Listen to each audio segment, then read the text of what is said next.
साथियों नमस्कार, बहुत बहुत स्वागत है आप सबका हमारे चैनल पर। साथियों आज है 7 मई और 7 मई को भी आईवीआर काल की गई है और जिसकी रिकॉर्डिंग हम आपको सुनाने जा रहे हैं।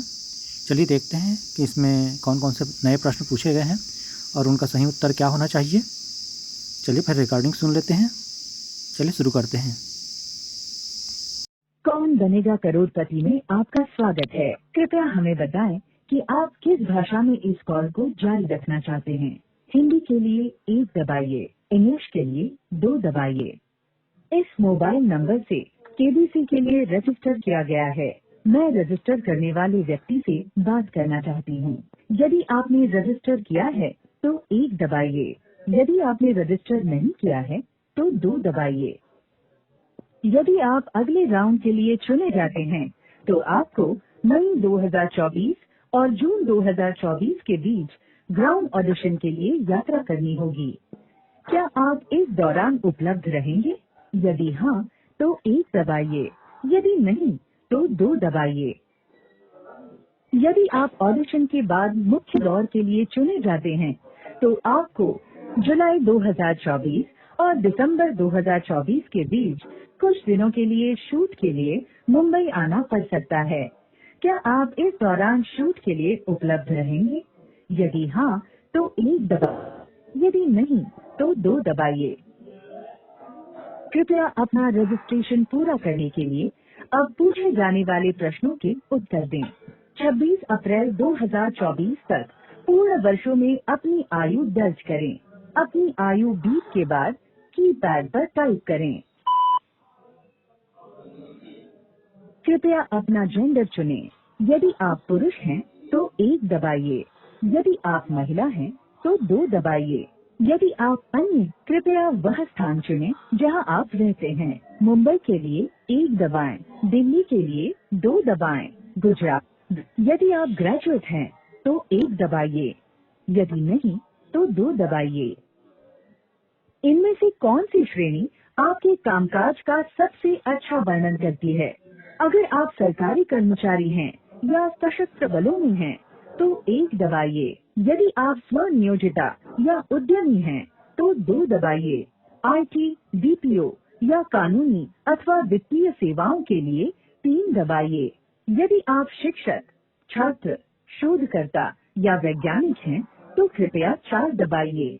यदि आप एक किसान हैं या खाद्य प्रसंस्करण क्षेत्र में हैं तो 5 दबाइए। यदि आप डॉक्टर हैं या स्वास्थ्य सेवाओं में कार्यरत हैं तो 6 दबाइए। क्या आप केबीसी हिंदी के पिछले किसी भी सीजन में हॉट सीट तक पहुंचे हैं? यदि हाँ तो 1 दबाइए, यदि नहीं तो 2 दबाइए। अब आपको 2 सवालों के जवाब देने होंगे। आपका पहला सवाल है, इनमें से कौन बाबर का सीधा वंशज नहीं था? अकबर के लिए 1 दबाएं, मोहम्मद गौरी के लिए 2 दबाएं, जहांगीर के लिए 3 दबाएं, शाहजहां के लिए 4 दबाएं। मोहम्मद गौरी, पुष्टि करने के लिए 9 दबाएं। साथियों इस प्रश्न में जो पूछा गया है कि कौन बाबर का सीधा वंशज नहीं था, तो इसका सही जवाब है मोहम्मद गौरी। मोहम्मद गौरी बाबर का सीधा वंशज नहीं था।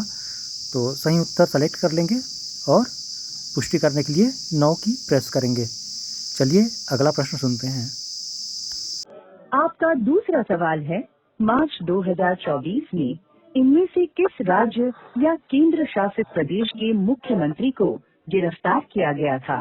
पुडुचेरी के लिए 1 दबाएं, दिल्ली के लिए 2 दबाएं, महाराष्ट्र दिल्ली, पुष्टि करने के लिए 9 दबाएं। धन्यवाद।